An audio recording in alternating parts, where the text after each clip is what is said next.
નમસ્કાર મિત્રો, હું રાજેશ ભાસ્કર આપ સૌનું યુટ્યુબમાં આપણી આ ચેનલ પર સ્વાગત કરું છું.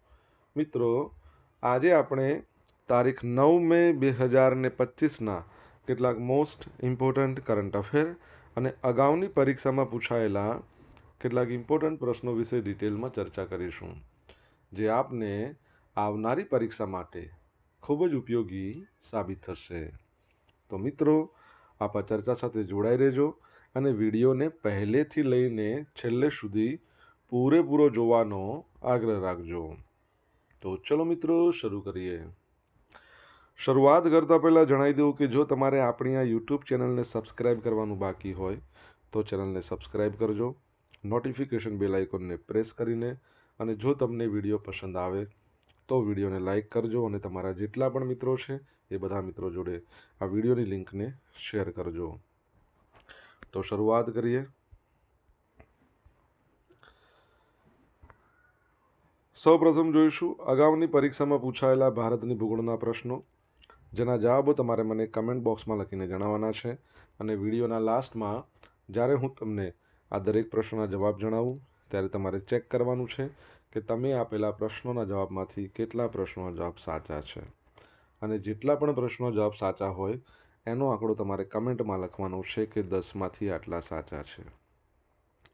ડેઇલી જીકે ટેસ્ટમાં આપણે રોજ આ 10 પ્રશ્નો પૂછે છે, જેમાંથી 5 પ્રશ્નો ભારતની ભૂગોળના હોય છે. બાકીના જે 5 પ્રશ્નો છે એ ભારતના ઇતિહાસના પ્રશ્નો છે. તો તમે તમારા આન્સર આપો નીચે કમેન્ટ બોક્સમાં, અને હું આજના કરંટ અફેરનો પ્રથમ પ્રશ્ન છે એની શરૂઆત કરું છું. પ્રથમ પ્રશ્ન છે કે તાજેતરમાં ઇન્ડિયન ઇન્સ્ટિટ્યૂટ ઓફ ફોરેન ટ્રેડને ગુજરાતના ગિફ્ટ સિટી ખાતે ઓફ કેમ્પસ સેન્ટર સ્થાપવા માટે મંજૂરી મળી છે. ઓહો, અહીંયા પ્રશ્નમાં જ પ્રોબ્લેમ થયો છે, પ્રશ્ન પ્રોપરલી નથી બન્યો. કઈ જગ્યાએ, બરાબર છે, કઈ જગ્યાએ કેમ્પસ સ્થાપવા માટેની મંજૂરી મળી છે એવો જવાબ છે, એવો પ્રશ્ન છે. તો જવાબ શું આવશે કે ગિફ્ટ સિટી ખાતે. શું આવશે? ગિફ્ટ સિટી ખાતે. તો ભારતના શિક્ષણ મંત્રાલયે ગુજરાતના ગાંધીનગર સ્થિત ગિફ્ટ સિટી ખાતે ઇન્ડિયન ઇન્સ્ટિટ્યૂટ ઓફ ફોરેન ટ્રેડની નવી દિલ્હીની કેમ્પસ બહારના કેન્દ્રની સ્થાપનાની મંજૂરી આપી દીધી છે. આ કેન્દ્રની સ્થાપના યુજીસી ઇન્સ્ટિટ્યુશન્સ ડીમ્સ ટુ બી યુનિવર્સિટીઝ રેગ્યુલેશન 2023 એ મુજબ કરવામાં આવશે. આમાં 1000થી વધુ વિદ્યાર્થીઓ એ સાથે બહુશાખાકીય સંસ્થાની સ્થાપના માટે વિકાસ રોડ મેપ રજૂ કરવા, પછી લાયક જે ફેકલ્ટી છે એની ઉપલબ્ધતા, વિગતવાર શૈક્ષણિક કાર્યક્રમો, કાયમી કેમ્પસ માટે આયોજન, અત્યાધુનિક પુસ્તકાલય, આ બધા વસ્તુનો સામેલ છે. વાણિજ્ય અને ઉદ્યોગ મંત્રાલય હેઠળ 1963માં સ્થાપિત આઈઆઈએફટી આંતરરાષ્ટ્રીય વ્યવસાયમાં ક્ષમતા નિર્માણ માટે સમર્પિત એક અગ્રણી સંસ્થા છે. 2002માં ડીમ ટુ બી યુનિવર્સિટી જાહેર કરવામાં આવી હતી. તેને નેશનલ એસેસમેન્ટ એન્ડ એગ્રીટેશન કાઉન્સિલ તરફથી A+ ગ્રેડ મળ્યો છે. અને AACSB એટલે કે association to advance collegiate school of business દ્વારા માન્યતા પ્રાપ્ત છે, જે તેને વૈશ્વિક સ્તરે માન્યતા પ્રાપ્ત બિઝનેસ સ્કૂલોના પસંદગીના જૂથનો ભાગ બનાવે છે. બરાબર છે. તમને ખબર છે, ગિફ્ટ સિટીની વાત કરીએ ને તો ગિફ્ટ સિટીમાં ઓલરેડી ઓસ્ટ્રેલિયાની 2 યુનિવર્સિટીઓ છે, વોલોગોંગ અને ડેકિન, એમણે પોતાના કેમ્પસ સ્થાપ્યા છે. આ ઉપરાંત બ્રિટનની પણ કોઈ યુનિવર્સિટી છે એણે પોતાના કેમ્પસ સ્થાપ્યા છે. તમને જો ખબર હોય બ્રિટનની યુનિવર્સિટીનું નામ તો તમે કમેન્ટ બોક્સમાં લખીને જણાવી શકો છો. તાજેતરમાં ક્યાં આયોજિત 16મા આદિવાસી યુવા વિનિમય કાર્યક્રમનું સમાપન થયું? તો જવાબ આવશે સુરત ખાતે. કઈ જગ્યાએ? સુરત ખાતે. તો આદિવાસી યુવાનોને રાષ્ટ્રીય પ્રવાહ સાથે જોડવા, સાંસ્કૃતિક વૈવિધ્યને ઉજાગર કરવા, ગુજરાતના વિકાસની પ્રેરણાત્મક ઝાંખી અને અન્ય રાજ્યોના આદિજાતિ યુવાનો કરે તેવા આશયથી સુરતમાં આયોજિત 16મા આદિવાસી યુવા વિનિમય કાર્યક્રમનું સમાપન થયું. અંતિમ દિવસે સાંસ્કૃતિક સ્પર્ધામાં ઝારખંડના પશ્ચિમ સિંહ ભૂમ ટીમને એમને પ્રથમ સ્થાન મેળવ્યું અને 10,000 રૂપિયાની ઇનામી રાશિ જીતી. છત્તીસગઢના નારાયણપુર ટીમે દ્વિતીય સ્થાન મેળવીને 5,000 રૂપિયા, છત્તીસગઢની બસ્તર ટીમે તૃતીય સ્થાને રહેતા 3,000 રૂપિયાનો પુરસ્કાર એનાયત કર્યો હતો. કાર્યક્રમમાં વિવિધ રાજ્યોના આદિવાસી યુવાનો દ્વારા પરંપરાગત નૃત્ય, સંગીત, નાટક અને હસ્તકલાનું પ્રદર્શન કરાયું હતું. વિજેતાઓ તેમજ તમામ ભાગ લેનારા યુવાનોને પ્રમાણપત્ર આપીને સન્માનિત કરવામાં આવ્યા હતા. જો સુરતની વાત કરીએ તો આપણે રિસન્ટલી ભણ્યા હતા, જો તમને યાદ હોય તો સુરતમાં ભારતનું પ્રથમ ગોલ્ડ એટીએમ શરૂ કરવામાં આવ્યું. ત્યારબાદ ગાંધીનગર છે એમાં પણ ભારતનું ને ગુજરાતનું સેકન્ડ એટીએમ શરૂ કરવામાં આવ્યું. ભારતનું પ્રથમ ગોલ્ડ એટીએમ તમને પૂછે તો હૈદરાબાદ આવશે. સુરતની અંદર આખા વિશ્વની સૌથી મોટું ઓફિસ બિલ્ડિંગ છે, બરાબર છે, અને ભારતની સૌથી ઊંચામાં ઊંચી સરકારી બિલ્ડિંગ બનશે સુરતમાં. આ ઉપરાંત બુલેટ ટ્રેનનું પ્રથમ સ્ટેશન સુરતમાં બન્યું છે. સુરતમાં ઈચ્છાપુર રેલવે સ્ટેશન છે, જે ગયા વર્ષે 2024માં ભારતનું બેસ્ટ પોલીસ સ્ટેશન બન્યું હતું. આ ઉપરાંત સ્વચ્છતા સર્વેક્ષણમાં પણ નંબર 1 પર છે સુરત. સ્વચ્છ વાયુ સર્વેક્ષણમાં પણ નંબર 1 પર છે. ગુજરાતનું પ્રથમ વોટર પ્લસ સિટી છે સુરત, બરાબર છે. તો આ બધી બાબતો તમારે યાદ રાખવાની, અને બની શકે કે જે રીતે કોચીની અંદર, કેરળમાં કોચીમાં જે રીતના વોટર મેટ્રો છે એવી વોટર મેટ્રો સુરતમાં પણ બની શકે છે. ઓકે, આ બાબત યાદ રાખજો. તમારા માટે પ્રશ્ન કે વિશ્વ આદિવાસી દિવસ આપણે ક્યારે મનાવીએ છીએ? કમેન્ટમાં લખજો. નવી મુંબઈમાં વિદેશી યુનિવર્સિટીની સાથે ભારતનું પ્રથમ શૈક્ષણિક શહેર બનવાનું છે. તો તાજેતરમાં જે મહારાષ્ટ્રના મુખ્યમંત્રી છે, શું નામ છે એમનું? દેવેન્દ્ર ફડણવીસ. એમણે નવી મુંબઈમાં ભારતના પ્રથમ એજ્યુકેશન સિટીના વિકાસની જાહેરાત કરી, જે વૈશ્વિક યુનિવર્સિટીઓના ઓફશોર કેમ્પસનું આયોજન કરશે. શહેર અને ઔદ્યોગિક વિકાસ નિગમ વેવ સમિટ 2025 ખાતે યુનિવર્સિટી ઓફ યોર્ક, જે યુકેની છે. આ ઉપરાંત વેસ્ટર્ન ઓસ્ટ્રેલિયા યુનિવર્સિટી એમની સાથે 3000 કરોડના સમજૂતી કરાર પર હસ્તાક્ષર કર્યા છે. આ પગલું ભારતની રાષ્ટ્રીય શિક્ષણ નીતિ 2020ને સુસંગત છે, જે વિદેશી યુનિવર્સિટીઓને દેશમાં કેમ્પસ સ્થાપવા માટે પ્રોત્સાહિત કરે છે. તો ભારતની આ જે નેશનલ એજ્યુકેશન પોલિસી 2020 છે, એનું જે ડ્રાફ્ટિંગ કમિટી હતી એના એક સભ્ય હતા જેમનું રિસન્ટલી અવસાન થઈ ગયું. તમને હજુ પણ એક હિન્ટ આપું કે તેઓ ઇસરોના પૂર્વ ચેરમેન રહી ચૂક્યા છે, 5મા નંબરના. નામ તમને ખબર હોય તો કમેન્ટ બોક્સમાં લખીને જણાવો. મિત્રો, વિડીયો પસંદ આવ્યો હોય, ભણવાની મજા આવી હોય તો વિડીયોને લાઇક કરો, તમારા મિત્રો જોડે વિડીયોની લિંકને શેર કરો. આપણી બંને યુટ્યુબ ચેનલ રાજેશ ભાસ્કર 2ને સબસ્ક્રાઈબ ના કરી હોય ને તો સબસ્ક્રાઈબ કરી લો, નોટિફિકેશન બેલ આઇકોનને પ્રેસ કરીને. જો તમારે ડેલી કરંટ અફેરની પીડીએફ જોઈતી હોય તો આપણી ટેલિગ્રામ ચેનલ છે એને જોઈન કરો. ડેલી કરંટ અફેરની પીડીએફ તમને અહીંયા મળશે, સાથે તમને પોલ્સ પણ રમવા મળશે. યુએનડીપી માનવ વિકાસ અહેવાલ અનુસાર ભારત 2023માં HDIમાં 193 દેશોમાંથી કેટલામાં ક્રમે રહ્યો? HDI એટલે કે હ્યુમન ડેવલપમેન્ટ ઇન્ડેક્સ. તો જવાબ આવશે 130મા નંબર પર છે. તો યુએનડીપી માનવ વિકાસ અહેવાલ અનુસાર ભારત 2023માં માનવ વિકાસ સૂચકાંક અથવા તો હ્યુમન ડેવલપમેન્ટ ઇન્ડેક્સમાં ટોટલ 193 દેશોનો સમાવેશ છે. ભારત 130મા નંબર પર. આ 2022ના 133ના ક્રમથી 3 સ્થાનનો સુધારો છે.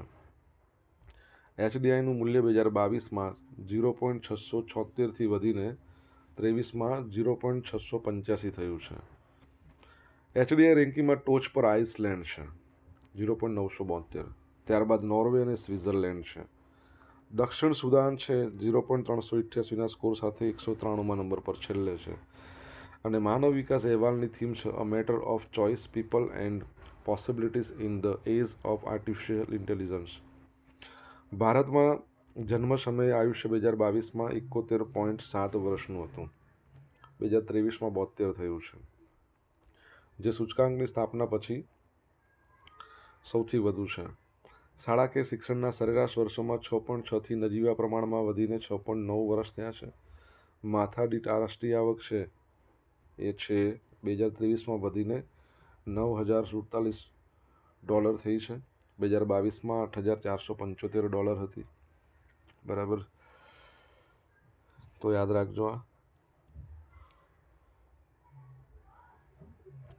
તમને ખ્યાલ હશે કે હેનલે પાસપોર્ટ ઇન્ડેક્સ આવ્યો હતો, એમાં ભારત 81મા નંબર પર હતું. આ ઉપરાંત ગ્લોબલ ફાયર પાવર ઇન્ડેક્સની અંદર ભારત 4થા નંબર પર હતું. સિપ્રીનો રિપોર્ટ આવ્યો હતો સંરક્ષણ પાછળ ખર્ચ કરતા દેશોમાં, એમાં ભારત 5મા નંબર પર હતું. તો વર્લ્ડ પ્રેસ ફ્રીડમ ઇન્ડેક્સમાં ભારત કયા નંબર પર હતું તમારે જણાવવાનું છે કમેન્ટ બોક્સમાં લખીને. તાજેતરમાં કયા દેશે ભારતને હોક AI 360 આપવાની મંજૂરી આપી દીધી છે? તો જવાબ આવશે અમેરિકાએ. કોણ આપશે? અમેરિકા. તો અમેરિકાએ ભારતને હોક AI 360ના વેચાણની મંજૂરી આપી દીધી છે. આ સોદામાં રેડિયો ફ્રીક્વન્સી, સેન્સર, પછી analytics software, system integration support, training modules બધાનો સમાવેશ થાય છે. તેની કુલ કિંમત $131 મિલિયન છે. હોક AI 360 ભારતને ખાસ કરીને ઇન્ડો પેસિફિક ક્ષેત્રમાં રિયલ ટાઈમ દરિયાઈ દેખરેખ રાખવા સક્ષમ બનાવશે. હોક AI 360 નાના ઉપગ્રહનો સમૂહ છે. આ ઉપગ્રહો પૃથ્વીની નીચલી ભ્રમણ કક્ષામાં ભ્રમણ કરે છે. તેમનું સ્થાન સૂચવવા રેડિયો ફ્રીક્વન્સીને ટ્રેક કરે છે. અને આ ઉપગ્રહો તારામંડળો, જહાજો, વિમાનો, વાહનો, દરિયાકાંઠાની પ્રણાલીઓમાં આવતા સંદેશાવ્યવહારના સંકેતોને ટ્રેક કરે છે. હોક AI 360 ઉપગ્રહ એવા જહાજોમાંથી રેડિયો ફ્રીક્વન્સી ઉત્સર્જન પણ શોધી કાઢે છે જેણે તેનું ટ્રાન્સપોન્ડર બંધ કર્યું હોય. બરાબર, એટલે સિગ્નલ લઈને પછી સિગ્નલ આગળ ફોરવર્ડ કરતા હોય ટ્રાન્સપોન્ડર, બીજું સિગ્નલ નવું જનરેટ કરતા હોય એ પણ બંધ કરી દીધું હોય તો પણ શોધે છે. આ સિસ્ટમની ઉપલબ્ધતા સાથે ભારતીય નૌકાદળ ગેરકાયદેસર માછીમારી અને દાણચોરી જેવી પ્રવૃત્તિઓને ઓળખી શકશે. અને આનાથી નૌકાદળને ઝડપી નિર્ણય લેવામાં અને દરિયાઈ વિસ્તારને નિયંત્રિત કરવામાં મદદ મળશે. હોક AI 360 એની મદદથી ભારતીય નૌકાદળ તેના એક્સક્લુઝિવ ઇકોનોમિક ઝોન વિશે વધુ સારી માહિતી મેળવી શકશે. આ સિસ્ટમ ભારતને આપત્તિ રાહત અને બચાવ કામગીરીમાં પણ મદદ કરશે. તમને ખબર છે ને, ભારત અમેરિકા પાસેથી MQ-9B નામના ડ્રોન લેવાનું છે. આ ઉપરાંત પેલા ફાઇટર જેટ લેવાનું છે, એનું નામ તમારે કહેવાનું છે તમને ખબર હોય તો.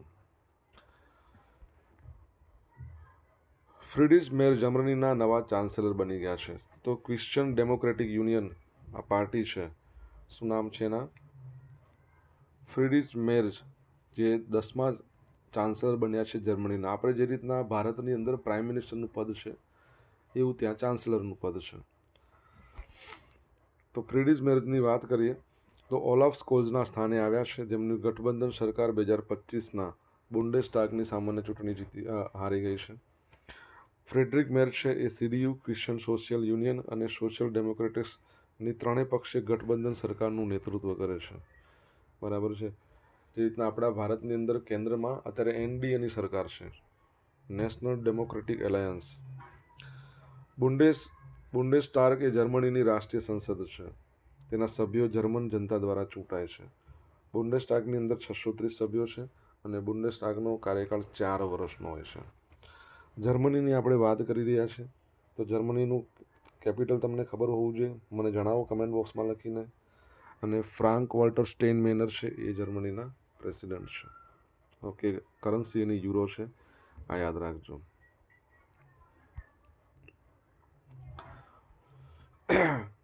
સોશિયલ મીડિયાના માધ્યમથી તમે મારી જોડે કનેક્ટ રહી શકો છો. મારું ઇન્સ્ટા આઈડી છે RI ભાસ્કર, બરાબર છે. મારું ફેસબુક આઈડી છે ફેસબુક આઈડી RI ભાસ્કર છે અને ઇન્સ્ટા છે rajesh.i.ભાસ્કર. અને આપણી જે ટેલિગ્રામ ચેનલ છે એ છે રાજેશ ભાસ્કર. અહીંયા તમને ડેલી કરંટ અફેરની PDF મળશે અને પોલ્સ પણ રમવા મળશે. જો તમને ભણવાની મજા આવી હોય તો વિડીયોને એક લાઇક કરો, તમારા મિત્રો જોડે વિડીયોની લિંકને શેર કરો, ચેનલને સબસ્ક્રાઇબ કરવાની બાકી હોય તો સબસ્ક્રાઇબ કરો, નોટિફિકેશન બેલ આઇકોનને પ્રેસ કરીને. તાજેતરમાં કયા દેશમાં બનેલું યુદ્ધ જહાજ INS તમાલ ભારતને 28 મેના રોજ સોંપવામાં આવશે? તો જવાબ આવશે રશિયામાં. કઈ જગ્યાએ? રશિયામાં. તો રશિયાના યાનાતર શિપયાર્ડમાં બનેલું છે યુદ્ધ જહાજ INS તમાલ ભારતને 28 મેના રોજ સોંપવામાં આવશે. વર્ષ 2016માં ભારત રશિયા વચ્ચે કુલ 4 યુદ્ધ જહાજો બનાવવા માટે સમજૂતી થઈ હતી. તે મુજબ રશિયામાં 2 અને ભારતમાં 2 એમ કુલ આવા 4 યુદ્ધ જહાજો બનાવવાનો કરાર થયો હતો. આ ચારેય યુદ્ધ જહાજો સેનામાં સામેલ કરાશે. INS તમાલમાં અત્યાધુનિક ગાઇડેડ મિસાઇલ સ્ટીલ્થ ફ્રિગેટ છે, જે આકાશ, પાણી, સપાટી પર એકસાથે હુમલો કરવામાં સક્ષમ છે. આ જહાજ બ્રહ્મોસ એન્ટીશિપ મિસાઇલથી સજ્જ છે, તેમજ એડવાન્સ સેન્સર અને હથિયાર સિસ્ટમો સામેલ છે, એટલે કે INS તમાલથી સુપરસોનિક મિસાઇલ ઝીકી શકાય છે.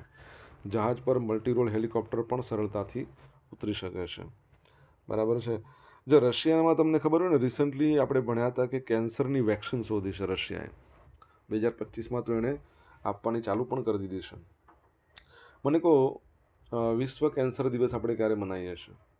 તમને ખબર હોય તો કમેન્ટ બોક્સમાં લખીને જણાવી શકો છો.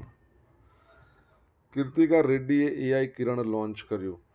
તો જેન એઆઈની ભૂમિકામાં મહિલાઓના ઓછા પ્રતિનિધિત્વને દૂર કરવા ફેસબુક ઇન્ડિયા એટલે કે જે મેટા કહે છે ને આપણે, એના પ્રથમ કર્મચારી, એના ભૂતપૂર્વ એમડી કીર્તિકા રેડ્ડીએ એઆઈ કિરણ નામના મહિલા કેન્દ્રિત એઆઈ પ્લેટફોર્મની જાહેરાત કરી છે. આ પહેલ આરોગ્ય સંભાળ, શિક્ષણ, ટકાઉપણું જેવા પ્રભાવશાળી ક્ષેત્રો પર ધ્યાન કેન્દ્રિત કરીને એઆઈમાં ભારતીય મહિલાઓને જોડાવા, માર્ગદર્શન આપવા, ભંડોળ પૂરું પાડવા અને પ્રમાણિત કરવાનો પ્રયાસ કરે છે. આ પ્લેટફોર્મના ઉદ્દેશ ભારતની મહિલાઓને વૈશ્વિક એઆઈ ક્રાંતિના કેન્દ્રમાં મૂકવાનો છે. બરાબર. મને કહો, આપણા ભારતનું પ્રથમ એઆઈ સિટી ક્યાં બનવાનું છે? હવે મિત્રો જોઈશું અગાઉની પરીક્ષામાં પૂછાયેલા ભારતની ભૂગોળના પ્રશ્નો. પહેલો પ્રશ્ન, 2011ની વસ્તી ગણતરી મુજબ ભારતમાં પુરુષોનો સાક્ષરતા દર કેટલો છે? તો 82.14%. બોમ્બે હાઈ એને ખનિજ તેલનું ઉત્પાદન ક્યારે શરૂ કર્યું હતું? 1973માં. ઉત્તર ભારતના એક રાજ્યમાં આવેલા સોપોર ઘાટી વિશ્વકર્માને શાના માટે પ્રખ્યાત છે? કેસર માટે. કઈ નદી પર ચોંગ બંધનું નિર્માણ થયેલું છે? તો બિયાસ. ઓલિવ રીડલી કાચબાના સંરક્ષણ માટે કઈ નદી પ્રખ્યાત છે? શું આવશે? ઋષિ પુલ્ય. હવે મિત્રો જોઈશું આગામી પરીક્ષામાં પૂછાયેલા ભારતના ઇતિહાસના પ્રશ્નો. પહેલો પ્રશ્ન, પ્રાચીન યુગમાં ભારતના મહાન ગણિતશાસ્ત્રી ભાસ્કરાચાર્યએ લખેલ પુસ્તકનું નામ? તો શું આવશે? લીલાવતી ગણિત.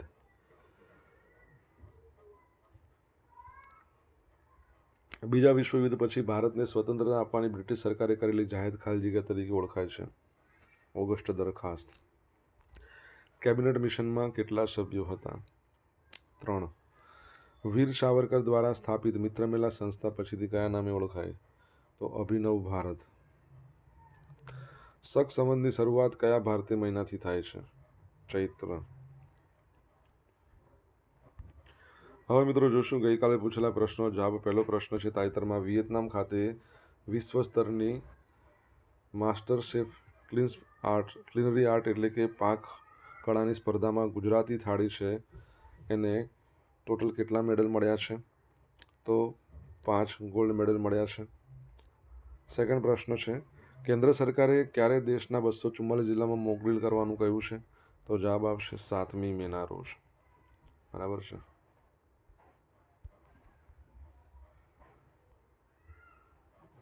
હવે આજે પૂછેલા પ્રશ્નો જવાબ જોઈ લઈએ.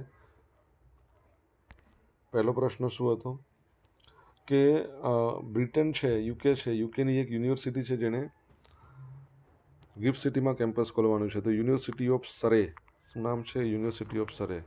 સેકન્ડ નંબરનો પ્રશ્ન છે, વિશ્વ આદિવાસી દિવસ દર વર્ષે ક્યારે મનાવવામાં આવે છે? 9મી ઓગસ્ટના રોજ. બરાબર છે. અને ભારતમાં 15 નવેમ્બર છે એને જનજાતિ ગૌરવ દિવસ તરીકે ઉજવીએ છીએ. એ યાદ રાખજો. ત્રીજો પ્રશ્ન છે કે નેશનલ એજ્યુકેશન પોલિસી 2020ની ડ્રાફ્ટ કમિટીમાં જે અધ્યક્ષ હતા અને ઈસરોના જે પૂર્વ ચેરમેન 5મા નંબરના રહી ચૂક્યા હતા, જેમનું અવસાન થયું, આપણે ભણ્યા હતા, કે કસ્તુરી રંગન. ચોથા નંબરનો પ્રશ્ન શું હતો કે વર્લ્ડ પ્રેસ ફ્રીડમ ઇન્ડેક્સમાં ભારતનું સ્થાન 151મા નંબરનું. 5મા નંબરનો પ્રશ્ન હતો, ભારતને અમેરિકા F-35 ફાઇટર જેટ આપશે. 6થા નંબરનો પ્રશ્ન, જર્મનીનું કેપિટલ બર્લિનમાં છે. 7મા નંબરનો ક્વેશ્ચન શું હતો? વિશ્વ કેન્સર દિવસ 4મી ફેબ્રુઆરીના રોજ, અને બાળપણમાં થતા કેન્સર દિવસ મનાવીએ છીએ 15મી ફેબ્રુઆરી. 8મા નંબરનો પ્રશ્ન શું હતો? ભારતનું પ્રથમ એઆઈ સિટી લખનૌમાં બનશે. બરાબર છે. હવે જોઈશું ગઈકાલના કરંટ અફેરમાંથી પૂછેલા કેટલાક ઇમ્પોર્ટન્ટ પ્રશ્નો જેના જવાબો તમારે કમેન્ટ બોક્સમાં લખવા છે. પહેલો પ્રશ્ન, તાજેતરમાં હરિભાઈ કટારિયાની કઈ યુનિવર્સિટીના નવા કુલપતિ તરીકે નિમણૂક કરવામાં આવી છે? સેકન્ડ પ્રશ્ન, વડાપ્રધાને લગભગ 1460 કરોડ રૂપિયાની કિંમતના મિસાઇલ ટેસ્ટ રેન્જનો શિલાન્યાસ કર્યો, પરંતુ ક્યાં કર્યો છે? જવાબ આવડે તો કમેન્ટ બોક્સમાં લખીને જણાવજો. આ હતા આજના દિવસના કેટલાક મોસ્ટ ઇમ્પોર્ટન્ટ કરંટ અફેર. આશા રાખું બધાને ભણવાની મજા આવી હશે. મજા આવી હોય તો વિડીયોને લાઇક કરો, તમારા મિત્રો જોડે વિડીયોની લિંકને શેર કરો. આપણી બંને યુટ્યુબ ચેનલ રાજેશ ભાસ્કર 2ને સબસ્ક્રાઈબ કરો, નોટિફિકેશન બેલ આઇકોનને પ્રેસ કરીને. તો મિત્રો thank you so much for watching this video.